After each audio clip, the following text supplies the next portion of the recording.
So I said not D-Log M. Those are kind of like gimmicky features to me. Yeah, it looks way better. So that's a big upgrade. Alright guys, today we're going to be reacting to the Osmo Pocket 4. Obviously we all know the Osmo Pocket 3 is an amazing camera. Honestly, it's one of the best images you can probably get in a handheld camera, especially in a camera that's that small of a sensor. It's one of those images that it's like, whoa, what kind of camera are they using? And then you realize, well, you know, it has that infamous like flip around feature. And you know, okay, this is the Osmo Pocket 3. But the question is, what are they going to do to update the Osmo Pocket 4? Are they going to add features? What are they going to pack into this camera that's going to be different from the Osmo Pocket 3? And should you get it? Should you upgrade?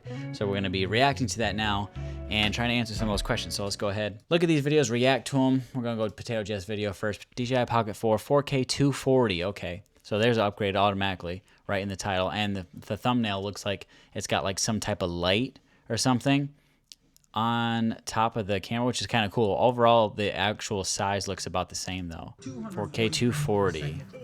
All right. They have officially raised the bar on slow motion. Looks really good. D-Log. So I said not D-Log M. Light attachment. Internal storage, so if you forget your SD card at home, 107 gigs internal storage. All right. So far we got D-Log, not D-Log M.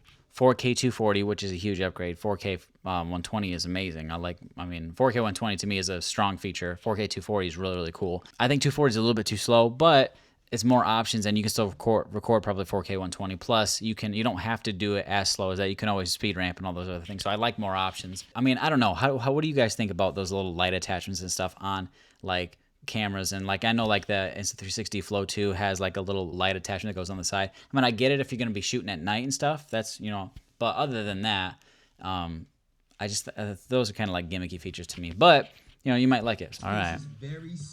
Looks, yeah, it does look similar to the Pocket 3. It looks like it's got more dynamic range, honestly. If you look at it, yes, I was gonna say.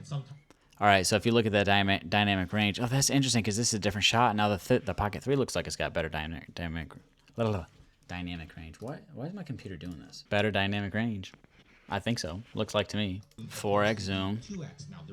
That's kind of cool. So it's not going to be as clean as an optical zoom. It doesn't look bad though, especially for a digital zoom. It's got a button on it that is like an actual dedicated zoom button. So you click it once and it'll 2x zoom, and then you double click it and it'll 4x zoom, which is really nice actually. You can't actually zoom in, so 4K 240 looks really good.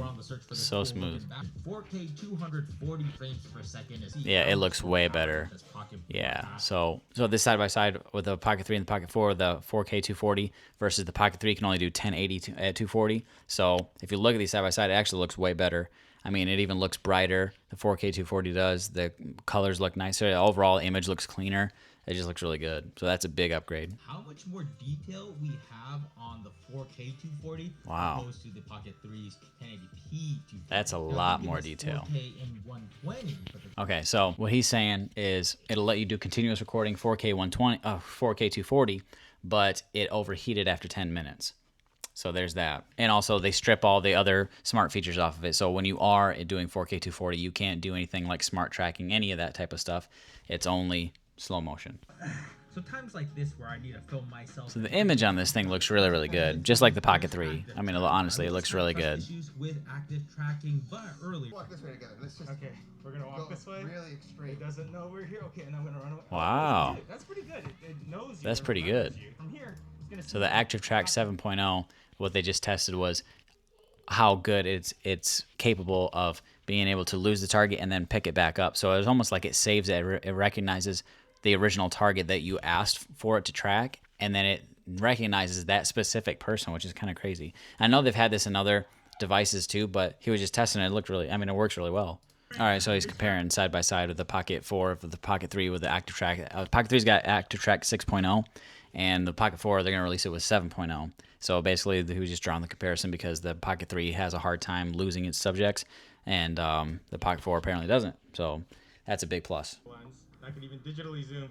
The 8X on the yeah, it doesn't compare to the iPhone 17's telephoto lens. It's fine.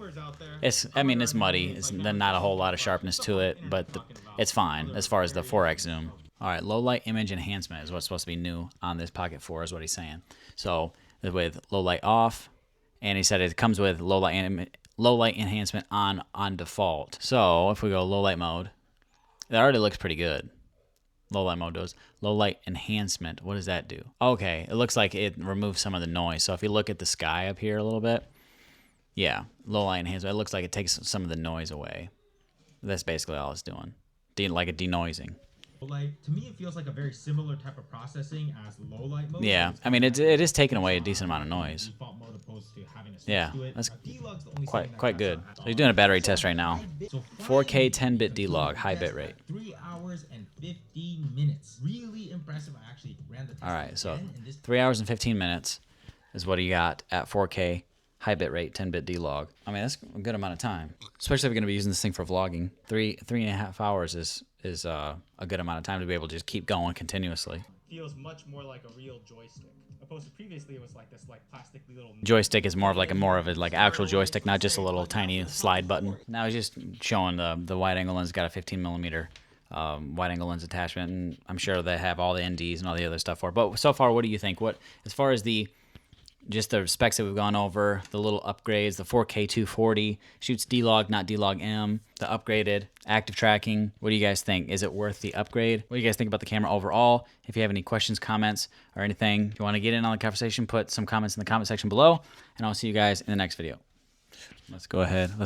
Yeah, let's do this. Let's do this, baby.